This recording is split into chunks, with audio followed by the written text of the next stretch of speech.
మహానాడు ఈరోజు కడప నడివడ్డీని జరుగుతుంది. ఏం చెప్తారు? గతంలో ఆయన ముఖ్యమంత్రిగా ఉన్నప్పుడు జెండా పీకేస్తాను అన్నాడు. ఎక్కడైతే జెండా పీకేస్తామన్నాడో అక్కడే జెండా ఎగరేసాం. ఈరోజు లక్షలాది మంది కార్యకర్తల సమక్షంలో తెలుగుదేశం పార్టీ జెండా రెపరెపలాడబోతా ఉంది. ఈయన జెండా పీకేసాడు. ఇక్కడ కడప జిల్లా చూసి ఎక్కడ చూసినా కడప గడప గడపకి పసుపుమయమైపోయింది. నేను ఈ సందర్భంగా జగన్మోహన్ రెడ్డి చెప్పేది ఒకటే, ఇంకా నీ పార్టీ వెంటిలేటర్ మీద ఉంది, నీ పార్టీ మూసుకోవాల్సిన పరిస్థితి వచ్చింది, నీ పార్టీ టూలెట్ బోర్డు పెట్టాల్సిన పరిస్థితి వచ్చింది. నీ వల్లభనేని వంశీ చెప్పాడు, తెలుగుదేశం పార్టీ మునిగిపోయిన నావ ధర్మాడి సత్యం వచ్చినా సరే ఈ పడవని నావని తీయలేడని చెప్పాడు ఆయన. అందుకే కదా నువ్వు 151 నుండి 11కు పడిపోయిండేది. ఆ రోజు ఏం చెప్పావు? తెలుగుదేశం పార్టీ జెండా పీకేస్తానన్నావు. ఈరోజు నీ సెంటర్లో ఏదైతే కడప నా అడ్డా అనుకున్నావు, ఏదైతే నా జాగీర్ అనుకున్నావో ఆ కడపలోనే 10కి 7 సీట్లు కొట్టాం. నీకు సవాలు విసిరాం. అవన్నీ కాదు, కడపలో పెట్టడానికి ప్లాన్ ఏంటి? అసలు ప్లాన్ ఇక్కడ పెట్టడానికి గల కారణం ఏంటి? కావాలనే వైసీపీ వాళ్ళని రెచ్చగొట్టడానికి ఇక్కడ పెట్టారు అని చెప్పేసి అంటున్నారు. రెచ్చగొట్టాల్సిన అవసరం ఏముంది? నీ పార్టీ ఉంటే కదా ఇక్కడ రెచ్చగొట్టేదానికి. ఆల్రెడీ టూలెట్ బోర్డు పెట్టేసి ఉంటే నీ పార్టీకి ఇక్కడ. మీరేమో టూలెట్ బోర్డు పెట్టారంటున్నాడు, ఆయన ఏమో సినిమా చూపిస్తా అంటున్నాడు, 3 ఏళ్ళు ఆగమంటున్నాడు ఆయన. సినిమా మేము ఇట్లాంటి ఒకటి అడిగేది, 11 సీట్లు వచ్చి నువ్వే సినిమా చూపించినప్పుడు 164 సీట్లు వచ్చి మేము సినిమా చూపించలేమ్మా. నువ్వు స్వాతిమిత్యం సినిమా చూపిస్తే మేము సమరసింహారెడ్డి సినిమా చూపిస్తాం, నువ్వు శంకరాభరణం చూపిస్తే మేము నరసింహనాయుడు సినిమా చూపిస్తాం, నువ్వు స్వర్ణకమలం సినిమా చూపిస్తే మేము అఖండ సినిమా చూపిస్తాం. సినిమా నువ్వు మాకు చూపించేంత తోడువా చెప్పు? నీ పార్టీ మునిగిపోయినావా? ఎత్తిపోయిన కంపెనీ. మీరు రజనీ అంటా ఉంది, విడుదల రజనీ. ఒకప్పుడేమో ఇక్కడ నిలబడుకుని ఇదే మహానాడులో నేను సైబర్ సిటీలో పెట్టిన మొక్క సారనింది. తీరా ఇప్పుడు చూస్తే ఇప్పుడు సైబర్ క్రైమ్ మొక్కగా తయారయ్యి పోలీసులు తరుముకుంటే దాముకొని తిరుగుతోంది. ఇంకొక మంత్రి ఏమో కాకాన గోవర్ధన్ రెడ్డి రిసార్ట్స్లో మంచం కింద దొరకబట్టాల్సిన పరిస్థితి వచ్చింది. ఇంకొక మంత్రి ఏమో చిత్తూరులో ఆడుదామాంధ్రలో దొరికిపోయి ఆమె తప్పించుకొని తిరుగుతా ఉంది. నీ ముందు రోజా కూడా మీ జిల్లాకు సంబంధించిన మాజీ మంత్రి ప్రస్తుతం ఆమె కూడా అన్నది కదా, తెలుగుదేశం పార్టీ పని అయిపోయింది, ఇంకా కనబడదు, చంద్రబాబు నాయుడు ముసలోడు అయిపోయాడు, ఇట్లా మాట్లాడేవారు కదా వైసీపీ వాళ్ళు. ఇప్పుడు ఎవరైతే వాగినారో ఆ వల్లభనేని వంశీ, కొడాలి నాని వీళ్ళందరూ లుక్అవుట్ నోటీసులతో ఎలుకలు కదా కుడుతులు పట్టుకుని ఎలుకలు కుట్టుకుంటాను ఆ విధంగా కుట్టుకుంటా ఉన్నాడు. ఇదే వల్లభనేని వంశీ అధికారంలో ఉన్నప్పుడు బీరాలు పలికినాడు, ఇప్పుడు వాంతులు ఎత్తుకుంటా ఉన్నాడు. కాబట్టి వైసీపీ కేల్కతం దుకాన్ బంద్ అతని మైండ్లోంచి తీసేసినారు జగన్మోహన్ రెడ్డిని. ఇంకా వైసీపీ పని అయిపోయింది. వైసీపీ నాయకుల్ని కావాలని అక్రమ అరెస్టులు పెడుతున్నారు, ఎవరిని వదిలిపెట్టేది లేదు, అందరి పేర్లు రాసుకోండి అని చెప్పి వాళ్ళ కార్యకర్తలకి దిశానిర్దేశం చేస్తున్నాడు జగన్మోహన్ రెడ్డి. రాసుకో, పెద్ద పెద్ద బుక్ ఎత్తుకొని కూడా రాసుకో. అప్పటి వరకు నీ పార్టీ ఉండాలా? మేము ఇచ్చిన రెడ్ బుక్లో కేవలం 2 పేజీలు మాత్రమే తిప్పింది. ఇంకా 98 పేజీలు ఉంది.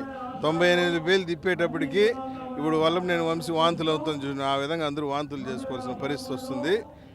నేను ఒకటే చెప్తున్నాను, Jaganmohan Reddy chapter close, to let board పక్కా. మేము వెల్కమ్ బోర్డు పెట్టామంటే నీతో కూడా ఉన్నటువంటి 11 మంది శాసనసభ్యులు 9 మంది మా పార్టీకి రావడానికి సిద్ధంగా ఉన్నారు. అంటే మరోపక్క యాంకర్ శ్యామ్లో కూడా మాట్లాడుతున్నారు, కూటమి ప్రభుత్వం వచ్చిన తర్వాత రెడ్ బుక్ రాజ్యాంగం నడుస్తుంది, అక్రమ అరెస్టులు చేస్తున్నారు, ఐఏఎస్ ఆఫీసర్లను ఐపీఎస్ ఆఫీసర్లను కూడా వదిలే ప్రసక్తి లేదు, ఇన్ని వదలట్లేదని చెప్పేసి అయితే శ్యామ్లా గారు మాట్లాడుతున్నారు. అదే చెప్పేది నేను. గతంలో మా ప్రభుత్వం అధికారంలో ఉన్నప్పుడు ఎప్పుడు కూడా ఐఏఎస్లు కానీ ఐపీఎస్లు కానీ అరెస్ట్ అయ్యి దాఖలాలు లేవు. అందరూ కూడా కేంద్ర కేబినెట్ హోదాల్లో సెక్రటరీలుగా అయినటువంటి పరిస్థితి ఉంది. ఈరోజు ఐఏఎస్లు ఐపీఎస్లు వరుస పెట్టి జైలు బాట పడుతున్నారు. సీతారామాంజనేయులు కానీ, ఓఎస్డి కృష్ణమోహన్ రెడ్డి కానీ, ధనంజయ రెడ్డి కానీ, రాజగోపాల్ అని ఐఏఎస్ ఆఫీసర్ ఓఎంసీ కేసులు జైలు శిక్ష పడి ఉన్నది. Additional DG PV Sunil Kumar, Sanjay Kumar లాంటి ఐపీఎస్లు సస్పెండ్ అయి ఉన్నారు. వాడు వెంకటరెడ్డి కానీ, వాసుదేవరెడ్డి కానీ జైలుకు పోయి చెప్పకూడదు తినున్నాడు. ఎప్పుడైనా భారతదేశ రాజకీయ చరిత్రలో ఒక డీజీపీ అరెస్ట్ అయ్యి జైలుకు పోయింది చూసామా? ఇంత నీచానికి దిగజారినటువంటిది నీ పరిస్థితి నీ ప్రభుత్వంలో జరిగింది. ఐఏఎస్లకు ఐపీఎస్లు ఆ రోజు జగన్మోహన్ రెడ్డి చెప్పినట్టు తోక ఊపుకుంటా పనిచేసినారు. ఈరోజు జైల్లో చెప్పుకూడదు తినేటువంటి పరిస్థితి దిగజారి ఉన్నది. అంటే లిక్కర్ స్కామ్ సంబంధించి కూడా పెద్ద ఎత్తున చర్చ జరుగుతుంది. ఈ స్కామ్లో జగన్మోహన్ రెడ్డి కూడా అరెస్ట్ అయ్యే అవకాశం ఉందని ఒక పక్క ప్రచారం జరుగుతుంది. దానికోసం ఏం చెప్తారు? అల్టిమేట్ లబ్ధిదారుడు లిక్కర్ స్కామ్లో జగన్మోహన్ రెడ్డి 430 కోట్ల రూపాయలతో బంగారు నగలు, రైతు బజార్లో కూరగాయలు ఎట్లయితే కొంటాం ఆ విధంగా నగలు కొన్నావు. 3,500 కోట్ల రూపాయల స్కామ్లో ఇప్పటికి 40 మంది నిందితులుగా ఉన్నారు. వన్ బై వన్ అరెస్ట్ అవుతూ నీ కంపెనీ భారతీయ సిమెంట్స్ సాక్షి ఆడిటర్ ఎవడైతే బాలాజీ గోవిందప్ప ఉన్నాడో అతన్ని ఇంట్రాగేట్ చేస్తే మొత్తం నీ పేరు చెప్తాడు, నువ్వు జైలుకు పోయేది పక్క. అందుకే నమ్మకంగా చెప్తున్నారు జగన్మోహన్ రెడ్డి జైలుకి పోతాడని. అల్టిమేట్ లబ్ధిదారుడు నువ్వే. వచ్చిన డబ్బులన్నీ కూడా నీ తాడేపల్లి కొంపలోకి పోయింది. మొన్న ఏమన్నావు, నేను విజయవాడలో ఉన్నాను వచ్చి అరెస్ట్ చేసుకున్నావు. ఉంటే చేసుకోమంటాడు, ఏడా ఉంటా విజయవాడ కదా. మరి విజయవాడలో చెప్పిన గంటకంతా మళ్ళీ బెంగళూరు యలహంక ప్యాలెస్ పారిపోతే రావాడు కాకాని గోవర్ధన్ రెడ్డి కూడా అదే చెప్పాడు, నన్ను అరెస్ట్ చేసుకో ఏమవుతుంది అన్నాడు. తీరా చూడబోతే బెంగళూరులో అదే రిసార్ట్స్లో మంచం కింద దాంకొని ఉన్నాడు. ఈ విధంగా బీరాలు పలికేది ఎందుకు, సవాళ్ళు విసిరేది ఎందుకు, మంచాల కింద దాంకోవడం ఎందుకు? అంటే ఓవరాల్గా ఎలా ఉంది? ఏడాది పాలన చూసిన తర్వాత చంద్రబాబు నాయుడు రాష్ట్రం అంతా అప్పుల పాలు చేసేశాడు. ఎక్కడ అభివృద్ధి సంక్షేమం లేదు.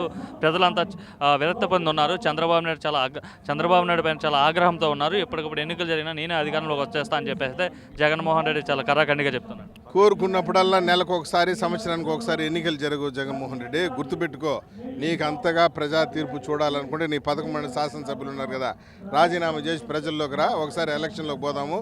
ఏ ఒక్కడు గెలిచి అసెంబ్లీలోకి పోయినా నువ్వేం చెప్తే అది చేస్తాం. కడప జిల్లాకి కూడా వైఎస్ఆర్ జిల్లాని మళ్ళీ వైఎస్ఆర్ కడప జిల్లా చేశారని చెప్పి అయితే మరొక ప్రకటన జరుగుతుంది. జగన్మోహన్ రెడ్డి పెద్ద మనసుతో కృష్ణా జిల్లాకి ఏదైతే ఇప్పుడున్న ఎన్టీఆర్ జిల్లా అని పేరు పెట్టారు, ఈయన పేరు తీసేశారని చెప్తున్నారు. ఇంతకుముందు చారిత్రాత్మకమైన కడప జిల్లాకి మాజీ ముఖ్యమంత్రి స్వర్గీయ రాజశేఖర రెడ్డి చనిపోయిన తర్వాత గౌరవార్థంతో వైఎస్ఆర్ కడప జిల్లాగా పేరు మార్చారు. వైఎస్ఆర్ కడప జిల్లా పేరు మారిస్తే నువ్వు వైఎస్ఆర్ జిల్లాగా పెట్టావు, కడప జిల్లా పేరు తీసేసావు. మేము మళ్ళీ కడప జిల్లా అనే పేరు కలిపాము, కానీ వైఎస్ఆర్ అనే పేరు ఎక్కడ తీసేయలే. పచ్చకామార్లు ఉన్నోడికి లోకమంతా పచ్చగా కనిపిస్తుంది అంటూ నీకు మొత్తం ఏం చేసినా నీకు పచ్చగానే కనిపిస్తుంది.